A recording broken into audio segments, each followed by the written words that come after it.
Assalamualaikum warahmatullahi wabarakatuh. Selamat datang di channel Gudang Mistis. Bagaimana kabar kalian? Semoga senantiasa diberi kesehatan, rezeki yang melimpah, dan dimudahkan semua urusannya. Sebelum masuk ke ceritanya, jangan lupa klik tombol subscribe, komen, like, and share sebanyak-banyaknya agar kalian tidak tertinggal video-video selanjutnya. Oke, langsung saja, ini dia ceritanya.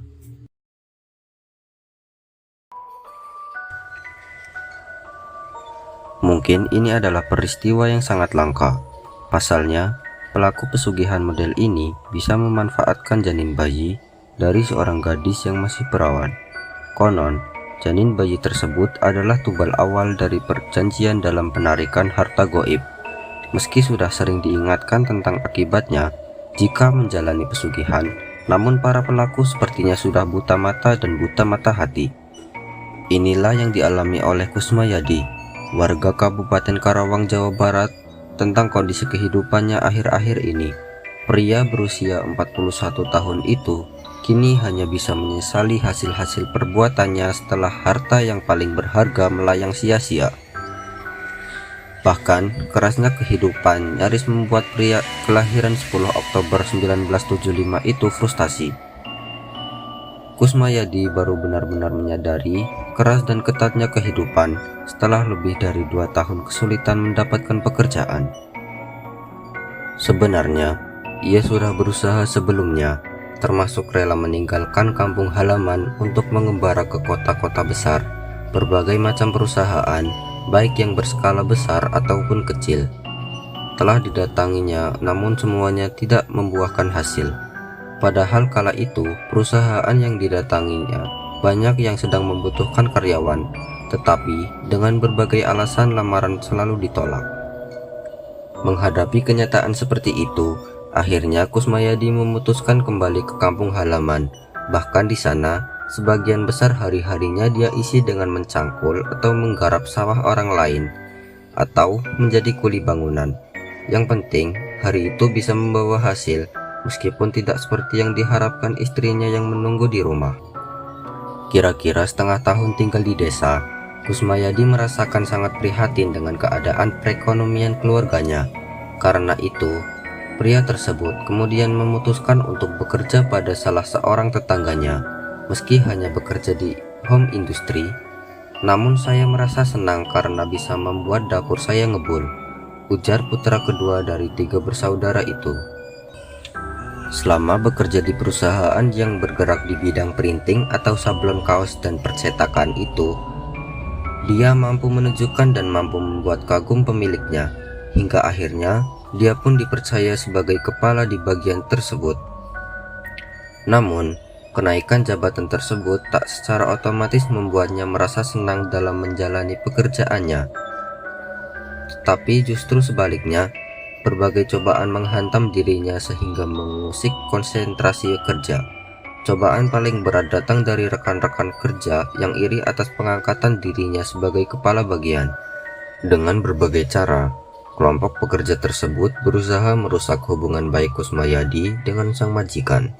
Namun, meski isu dan fitnah telah dihembuskan, kepercayaan sang majikan kepadanya tak kunjung luntur.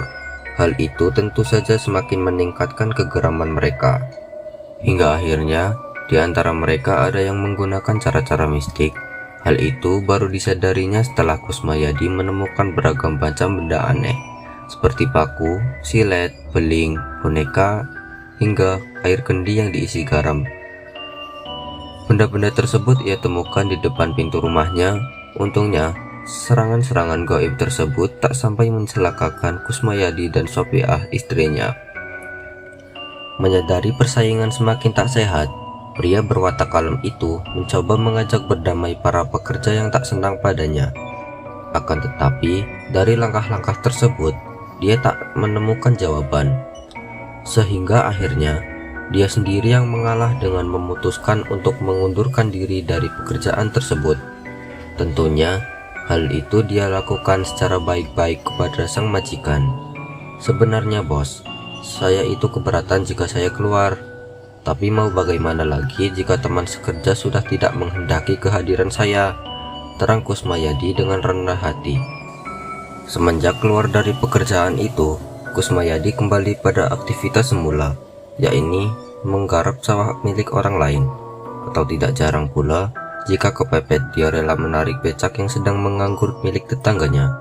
Lelaki asal Loji Pangkalan itu tidak mau memperlihatkan kekurangannya di hadapan sang istri yang sangat dia cintai. Dia benar-benar mempertanggungjawabkan tekadnya yang sudah memiliki Sophia sebagai istri. Sampai kemudian pada suatu hari, tanpa diduga, pada saat dirinya sedang ngetem di perapatan Tanjung Pura, Kusmayadi dihampiri sebuah mobil keren.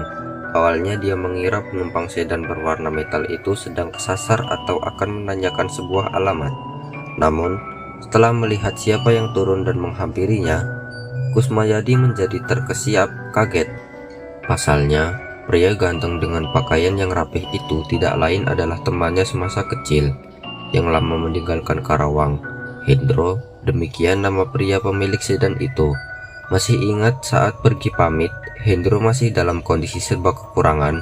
Bahkan, untuk ongkos pergi merantau saja harus meminjam uang dan perhiasan emas pada Kusmayadi. Maka tidak aneh jika pertemuannya saat di perapatan terminal Tanjung Pura itu begitu terlihat sangatlah akrab. Bak kedua saudara yang lama tidak bertemu. Dikatakan Hendro bahwa dirinya pulang ke Karawang hanya untuk mengunjungi keluarganya yang telah lama dia tinggalkan. Setelah bosan berbincang tentang kenang-kenangan waktu itu, Hendro menjadi prihatin atas keberadaan teman akrabnya ini. Meski awalnya agak berat untuk mengungkapkan, tetapi akhirnya dia memberanikan diri untuk mengajak Kusmayadi keluar dari kemiskinan. Dirinya begitu prihatin menyaksikan kondisi temannya yang terpuruk. Awalnya Kusmayadi sedikit risih ketika Hendro cerita jika keberhasilannya itu adalah hasil kerjanya yang dibantu oleh seorang paranormal. Dikatakan Hendro bahwa keberhasilannya itu hanya bermodalkan mencari seorang gadis perawan, tetapi sudah hamil di luar nikah. Ditambahkan, janin bayi dari perut gadis perawan itulah yang akan menghasilkan banyak uang, dan Kusmayadi hanya cukup memberi sumbangan tali kasih pada gadis itu dengan nilai nominal sepadan 5 juta rupiah. Mendengar nilai yang disebutkan, Kusmayadi sampai tersentak, batinnya terkutat. Jangankan uang jutaan, buat makan sehari-hari saja sulitnya minta ampun. Ya, jangan melihat dari beberapa besar uang yang akan kamu keluarkan, tetapi kamu harus lihat hasilnya nanti. Uang miliaran bakal kamu terima, tegas Hendro memberi penjelasan ketika Kusmayadi kebingungan. Mendapat tawaran demikian, Kusmayadi tak langsung memberikan jawaban. Dirinya memilih mempertimbangkannya lebih dulu. Hal itu ia lakukan karena memang sebelumnya dia termasuk orang yang anti dengan hal-hal berbau mistik. Soal uang, pikirnya bisa saja dia pinjam pada seseorang atau pada Hendro. Toh sebelum dia sukses, dia juga yang pernah membantunya. Setelah berpikir keras, akhirnya Kusmayadi memutuskan untuk membicarakannya terlebih dahulu dengan Sophia, istrinya.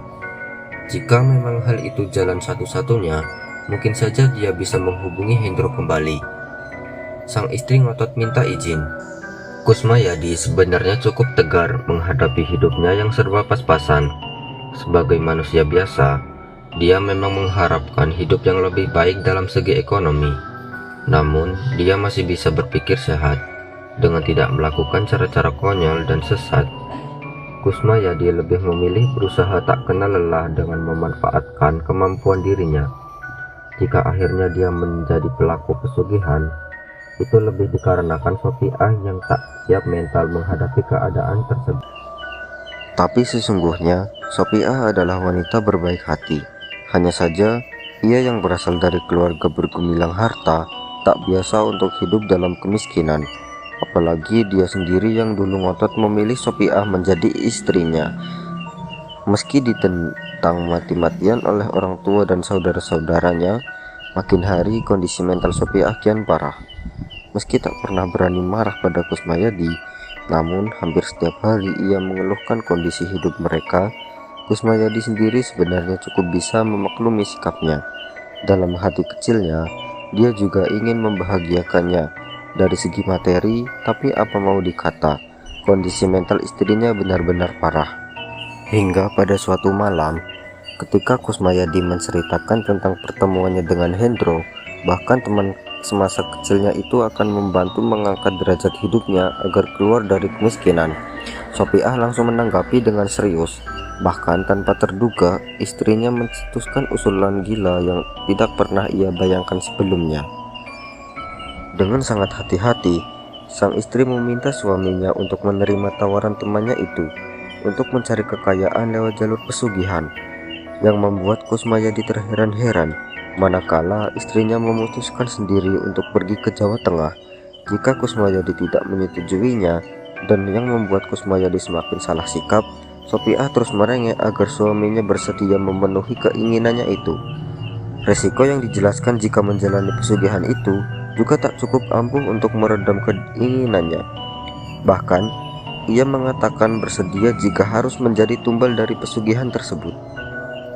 Hingga 2 minggu berselang, Kusmayadi masih mampu bertahan untuk tidak menyetujui gagasan istrinya, tentunya dengan alasan bahwa Hendro belum menghubungi dirinya. Akan tetapi, ketika istrinya akan pergi ke Jawa Tengah bersama Hendro, Kusmayadi pun tak berdaya menghindar lagi. Bagaimanapun dia masih menyayanginya, dia tidak tega jika istrinya berbuat yang tidak-tidak. Hingga pada suatu hari, setelah Kusmayadi memanggil Hendro dan menyetujui tawaran temannya itu, selepas maghrib, mereka berkumpul di rumah Kusmayadi. Namun kali ini Hendro datang tidak sendiri, tetapi membawa pula seorang laki-laki yang usianya lebih tua darinya. Pria berwajah dingin itu memperkenalkan dirinya dengan nama Pak Guguh. Kusmayadi tidak begitu tahu jelas apa maksud Hendro membawa lelaki yang dikenalkan itu dalam perjalanan mereka. Kusmayadi dan istrinya pun tak mau tahu urusan orang tersebut. Yang jelas, begitu semua persyaratan ritual perlengkapan segala kebutuhan selama perjalanan telah dipersiapkan, keempatnya berangkat menuju ke Jawa Tengah. Usai menempuh perjalanan selama hampir 1 malam, sedan mewah yang disetiri Hendro dan aplusan dengan Kusmayadi pun akhirnya sampai di Jawa Tengah. Namun, mereka tidak langsung menuju ke lokasi yang dituju, melainkan istirahat di sebuah rumah makan di pinggiran kota Boyolali. Setelah merasa cukup istirahat dan perut telah terisi, perjalanan kembali dilanjutkan. Kali ini arah yang dituju adalah kota Grobogan. Sekitar 1 jam perjalanan, kendaraan mereka mulai memasuki kawasan hutan di atas perbukitan yang ditumbuhi pepohonan jati. Tak lama setelah itu, dengan disambut suara kicauan burung hutan, mobil mereka kemudian mengarah pada sebidang tanah luas, di mana pada salah satu sudutnya berdiri rumah berbahan kayu jati.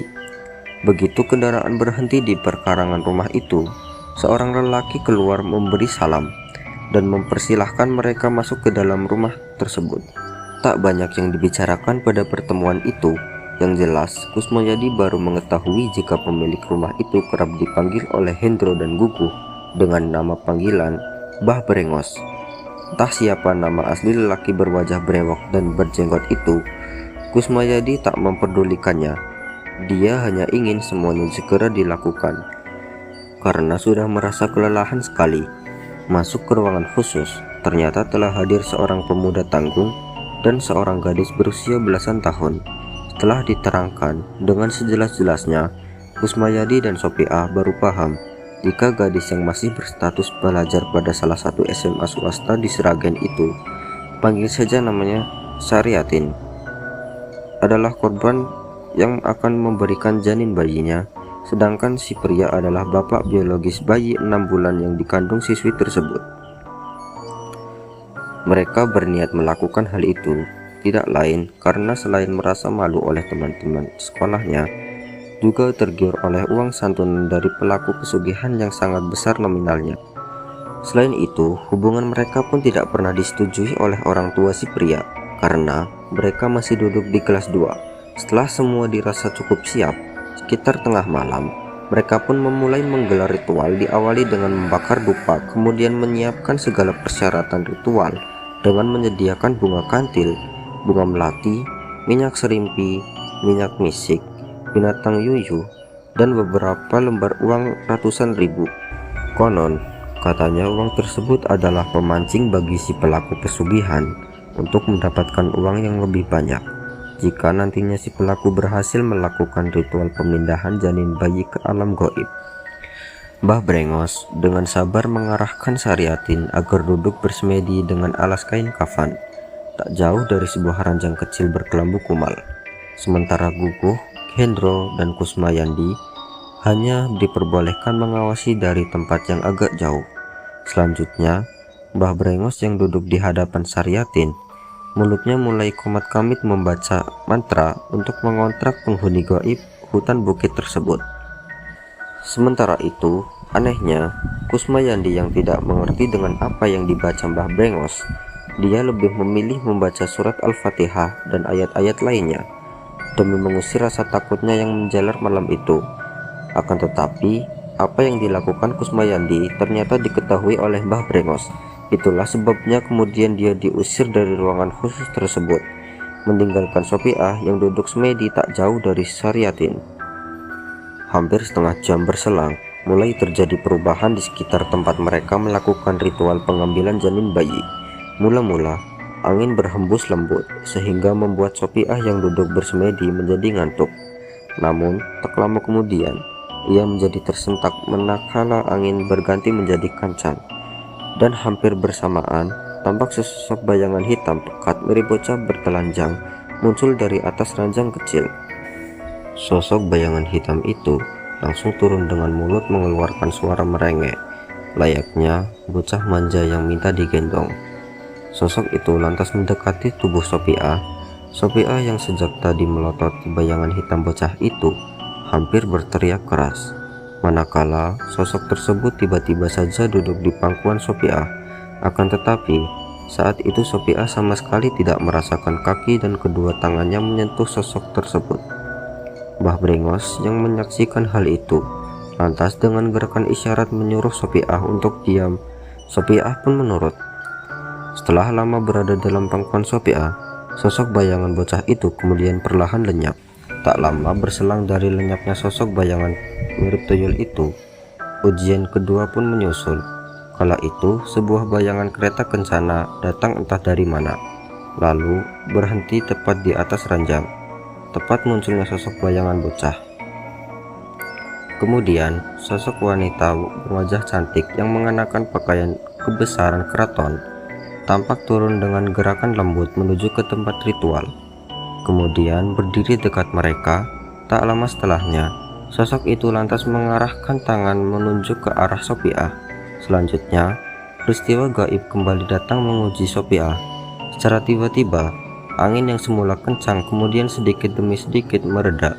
Akan tetapi, kali ini muncul gulungan asap putih dari atas langit-langit kamar. Dari asap putih itulah kemudian keluar sosok tinggi besar.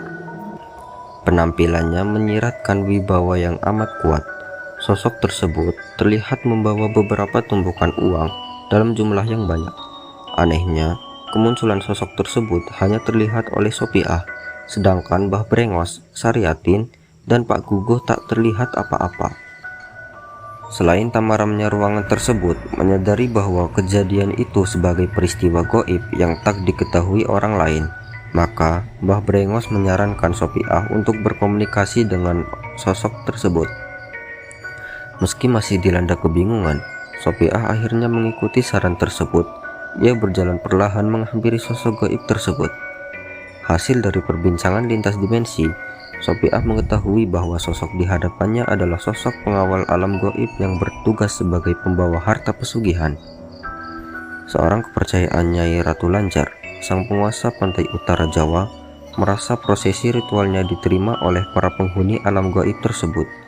Sosok-sosok tersebut akhirnya menghilang secara tiba-tiba, hingga beberapa saat Sopiah hanya terpaku dan diam di tempatnya. Ia seakan tidak percaya terhadap apa yang telah dialami. Ternyata melakukan ritual prosesi pesugihan itu tidak sesulit yang dibayangkan, hanya dibutuhkan mental saja. Demikian batin Sopiah setelah melihat situasi ruangan tersebut kembali hening seperti sedia kala. Akan tetapi tidak demikian dengan Sarihatin. Petaka itu segera menyiksanya. Tiba-tiba Sarihatin merasakan tidak enak pada perutnya. Bukan rasa nyeri hendak buang hajat, tetapi nyerinya seperti hendak melahirkan. Karena itu ia pun segera memanggil Mbah Brengos yang masih duduk semedi di hadapannya. Namun aneh bin ajaib, belum sempat Mbah Brengos berdiri hendak membantunya, Sarihatin merasakan jika perutnya saat itu juga terasa kempes seperti layaknya gadis yang tidak sedang hamil. Mengetahui perutnya yang sudah mengempes, ia pun memastikan hilang tidaknya bayi yang dikandung. Kemudian Mbah Brengos langsung memanggil seseorang dari balik kamar. Wanita paruh baya yang dipanggil Mbok Jamih itu ternyata seorang dukun beranak kampung setempat yang biasa bertugas mengecek kehamilan si pasien. Jika prosesi ritual dinyatakan selesai, begitu keterangan yang didengar Sopiah. Begitu muncul, paranormal kampung itu langsung memeriksa kandungan Sarihatin. Mbok Jumih memastikan kalau janin dalam perutnya itu memang benar-benar sudah hilang. Begitu diberitahukan oleh wanita itu, Sarihatin nampak tertunduk lemas. Ia seakan menyesali atas perbuatannya yang tentu saja menanggung resiko besar. Singkat cerita, sebagaimana yang ditekankan Mbah Brengos dalam prosesi ritual tersebut, apa yang diinginkan Sopiah akhirnya terkabulkan. Tapi sebagai gantinya, para lembut alam gaib itu memberikan beberapa persyaratan, yakni Sopiah harus merawat dengan baik jika nantinya ada seorang bocah yang datang ke rumahnya. Selanjutnya, setiap tahun ia diharuskan menggelar selamatan dengan menyembelih kambing kendit di lokasi bekas ritual. Dan yang terakhir, Sopiah diharuskan bersedia menyusui sosok bocah tersebut setiap kali muncul di rumahnya. Sebuah syarat yang sangat mengerikan di mata Kusmayadi jika itu benar-benar terjadi. Namun, karena sejak semula istrinya telah menyatakan kesediaan melakukan persekutuan, maka akhirnya dia pun hanya pasrah saja.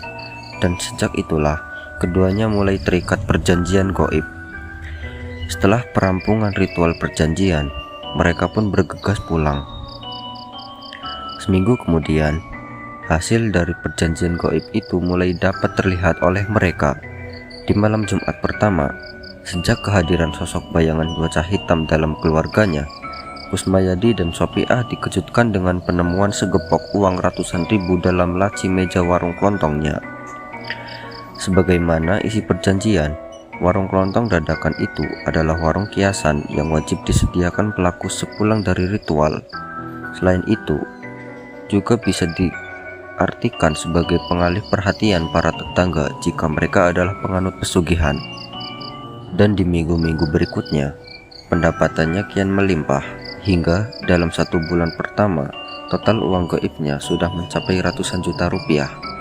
Melihat tumpukan uang begitu banyaknya, Sopiah sangat bahagia. Dari hasil tersebut, pertama-tama yang dibelinya adalah perabotan rumah tangga yang sangat mewah serta bermacam perhiasan. Dan waktu-waktu berikutnya, gantian kebutuhan lain yang dibeli seperti sebidang tanah di luar kota, beberapa hektar sawah yang juga di luar kota. Hanya saja, meski sudah berjalan 1 tahun, Kusmayadi tidak berani untuk membangun rumah baru atau membeli kendaraan anyar model baru. Untuk warawiri, mereka cukup mengendarai mobil yang dibelinya setengah pakai saja. Itu semata-mata untuk menjaga agar para tetangga tidak curiga. Jadi, kalau sampai bisa membangun rumah, apalagi mewah, para tetangga pasti langsung kasakusuk. Wajar saja jika Sopiah begitu menikmati hasil tersebut, sebab selama itu dialah yang harus rela untuk menyusui sosok bocah siluman tersebut. Setiap kali hadir di antara mereka, itu sudah menjadi perjanjian gaib mereka dengan makhluk halus mirip tuyul tersebut. Dan perjanjian lainnya pun kerap mereka lakukan hampir setiap tahun untuk pergi ke kawasan hutan di atas bukit di Kabupaten Grobogan untuk menggelar selamatan. Hingga pada akhirnya, menjelang pagi di tahun ketiga mereka mengikat perjanjian gaib, Kusmayadi menemukan istrinya terkulai lemas di atas kursi goyang dalam kondisi tubuh sangat mengenaskan. Tubuhnya tampak mengering dan keriput, sementara napasnya tersengal-sengal sangat lemah. Khawatir terjadi apa-apa, Kusmayadi membawanya ke rumah sakit. Namun, baru saja sampai di sana, sebelum sempat mendapat perawatan dokter, nyawa sang istri tak tertolong lagi. Ia menghembuskan nafas terakhir saat dibawa ke ruang ICU. Seketika Kusmayadi pun menjerit histeris, menyesali segala perbuatannya dengan membantu istrinya melakukan persekongkolan dengan makhluk halus. Bahkan, di saat pemandian jenazah, sebenarnya banyak pihak keluarga yang menanyakan kematian mendadak Sopiah, terlebih setelah melihat tubuhnya yang keriput. Namun, sejauh itu, Kusmayadi hanya mengatakan bila dirinya tidak mengetahui penyebabnya, terlebih jika istrinya mengidap penyakit gawat. Beberapa hari berselang, barulah Kusmayadi mendapatkan jawaban atas misteri kematian tersebut. Menurut paranormal yang dulu mengatakan mereka kerobogan, kematian Sopiah adalah akibat istrinya yang terlalu lama menyusui sosok bocah siluman yang mereka pelihara. Sebab katanya, sejatinya yang diisap bocah siluman itu bukanlah air susu, melainkan darah Sopiah. Akibatnya, lambat laun tubuh Sopiah menjadi kering karena kehabisan banyak darah. Kini, Kusmayadi hidup sendiri di usianya yang lebih dari 50 tahun. Hidupnya pun kembali seperti semula, serba pas-pasan, tanpa anak ataupun istri, karena selama berumah tangga dengan Sopiah, mereka belum diberi momongan. Itulah Mas, kenapa saya selalu menekankan bila ada orang yang berniat mencari kekayaan dengan cara tidak sehat, apalagi dengan cara bersekutu dengan makhluk halus, saya selalu menekankan mereka untuk tidak melakukannya. Biarkan pengalaman ini cukup saya saja yang jadi korban, dan semoga pengalaman hidup dan pahit ini bisa menjadi peringatan bagi banyak orang betapa bahayanya dunia pesugihan itu.